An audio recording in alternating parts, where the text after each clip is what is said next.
Shalom, selamat pagi anak-anak kami. Kita berjumpa kembali untuk mengikuti pembelajaran kita pada hari ini.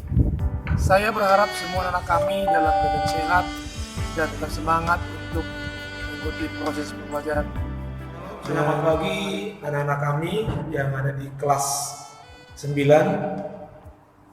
Pagi hari ini kita bertemu kembali dalam pelajaran kita di kelas pendidikan agama Kristen.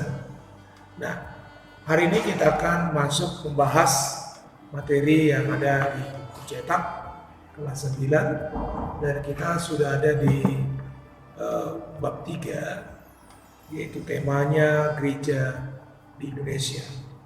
Nah, kita akan mulai beberapa hal penting yang akan kita lihat ya, dan Bapak akan jelaskan bagaimana gereja-gereja yang di Indonesia dapat berdiri dan tersebar luas hingga sampai ke pelosok daerah. Kalau kita melihat bagaimana ayat-ayat Alkitab ya, yang menuliskan bagaimana perjalanan misi gereja, mulai dari gereja mula-mula yang digerakkan oleh kuasa Roh Kudus, yang dikerjakan oleh kuasa Tuhan melalui para murid-muridnya. Dan pekabaran Injil ini, misi gereja terus berjalan hingga sampai sekarang yang diawali oleh para murid-murid Yesus. Nah, misi pekabaran Injil yang ada di Indonesia ini didasarkan di dalam firman Tuhan di dalam Matius pasal yang ke-28 ayat 19 yang sering disebut dengan Amanat Agung Yesus, yaitu pergilah dan jadikanlah semua bangsa menjadi muridku. Jadi di sini kita diajar, bahkan disuruh untuk memberitakan firman Tuhan, dan amanat agung adalah perintah yang harus dan wajib dilakukan oleh orang-orang percaya untuk pergi memberitakan firman Tuhan. Inilah dasar sehingga gereja-gereja lahir di berbagai tempat hingga sampai ke Indonesia, sehingga makin meluas hingga sampai ke seluruh ujung bumi termasuk Asia dan hingga Indonesia. Nah, anak-anak kami, kalau kita melihat sejarah perkembangan gereja Indonesia menurut sejarah pada abad yang kedua Masehi, keberadaan gereja ditemukan pertama di Barus, Sumatera Utara.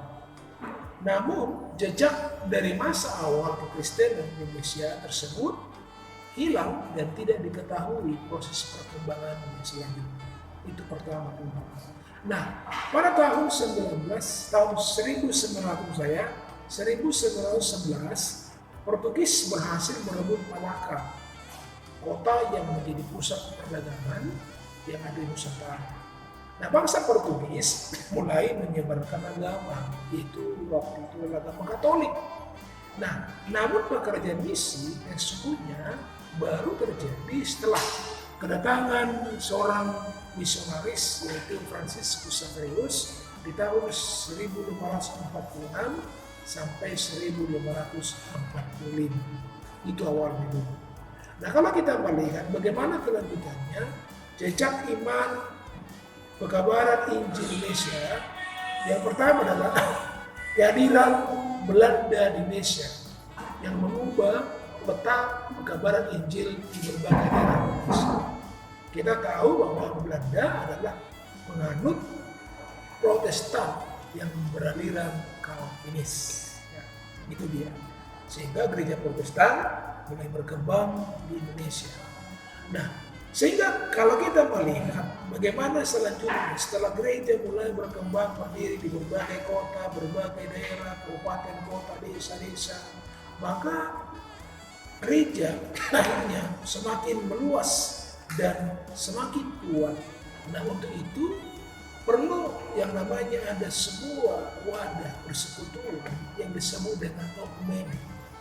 Yang disebut dengan okumene yaitu gerakan kebersamaan gereja-gereja yang ada di Indonesia. Berdirinya gereja di berbagai wilayah Indonesia seperti wilayah barat Sumatera, Tengah, Jawa, dan Kalimantan, dan wilayah timur, yaitu daerah NTT, Ambon, Sulawesi, dan Iran, mendorong munculnya gereja-gereja suku, yaitu gereja yang lokal yang bersifat kedaerahan, dan gereja-gereja yang bersifat umum yang mencakup semua daerah, sehingga ada sebuah wadah gerakan kebersamaan dari gereja-gereja Indonesia. Nah, berbagai macam aliran di dalam gereja pun berkembang dengan berbagai denominasi. Gereja makin tersebar luas ke seluruh pelosok Nusantara. Nah, sebagaimana penggenapan dari perintah Yesus dalam amanat agung dalam Matius pasal 28 ayat 19. Dan kalau kita melihat, Indonesia adalah negara yang terdiri dari berbagai wilayah, dari berbagai macam pulau, beragam suku bangsa dan juga bahasa yang begitu kaya sekali yang dimiliki oleh Indonesia. Sehingga kalau kita melihat cara dan konteks gereja-gereja bertumbuh pun itu memiliki perbedaan-perbedaan. Di daerah Sumatera Utara, di daerah Ambon, di daerah Sulawesi, itu akhirnya muncul berkembang secara berbeda-beda. Untuk itulah usaha untuk mewujudkan keisahan terus bergelora di hati para tokoh Kristen, para tokoh gereja yang ada di Indonesia pada waktu itu. Pada tanggal 23 Januari tahun 1948, ada seorang pendeta yang bernama Pendeta B. Probowinto ya, dari DPGI, dan Pendeta W.C. Tumampi WOBK dari Gereja GKIT Makassar, dan Pendeta T.C. Hombing MG Sumatera Utara. Mereka bertemu, mengadakan pertemuan, mereka menghasilkan sebuah dokumen yang kemudian dikirim kepada semua pemuka Kristen dan pemimpin gereja. Tujuannya adalah apa? Kalau kita melihat dokumen itu mendesak agar dibentuk panitia perancang menyiapkan pembentukan Dewan Gereja Nasional. Nah, akhirnya terwujudlah konferensi persiapan pembentukan DGI memasuki zaman baru Indonesia, dan berkat pimpinan Roh Kudus pada tanggal 21 sampai 28 Mei 1950, maka terselenggaralah konferensi pembentukan DGI atau Dewan Gereja Indonesia di Jakarta pada waktu itu. Nah, kalau kita melihat Dewan Gereja Indonesia terus berkembang dan terus melakukan tugasnya dengan setia, setelah 34 tahun setia dan tekun menjalankan fungsinya sebagai jembatan untuk tiba kepada keisahan gereja. Nah, sebagaimana wadah gereja yang okumene sebagai alat dan sarana kerajaan okumene, DGI berubah nama menjadi Persekutuan Gereja-Gereja di Indonesia, atau disingkat dengan PGI, ya, Persekutuan Gereja-Gereja di Indonesia.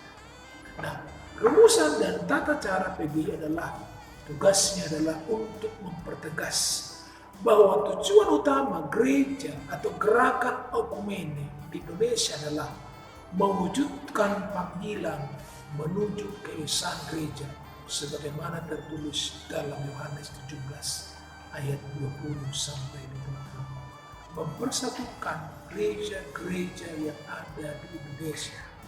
Dalam ayat ini mengatakan bagaimana kita harus bersatu, tidak membeda-bedakan nama gereja, denominasi gereja lain, tapi kita semua adalah satu dalam Tuhan, satu tubuh Kristus, dan kita bersama-sama melakukan setiap pekerjaan Tuhan, pemberitaan firman Tuhan adalah untuk kemuliaan Allah. Nah, inilah penjelasan tentang gereja yang ada di Indonesia, dan saya meyakini gereja-gereja di Indonesia akan terus maju, akan terus berkembang hingga sampai kedatangan Yesus pada kali kedua. Mari kita juga harus mengambil bagian untuk boleh juga ikut melayani Tuhan dengan cara memberitakan Injil amanat Yesus Kristus. Sampai di sini materi yang bisa Bapak jelaskan di pertemuan kita pada hari ini. Kiranya Tuhan memberikan pertolongan kepada kita dan sampai jumpa di pertemuan selanjutnya.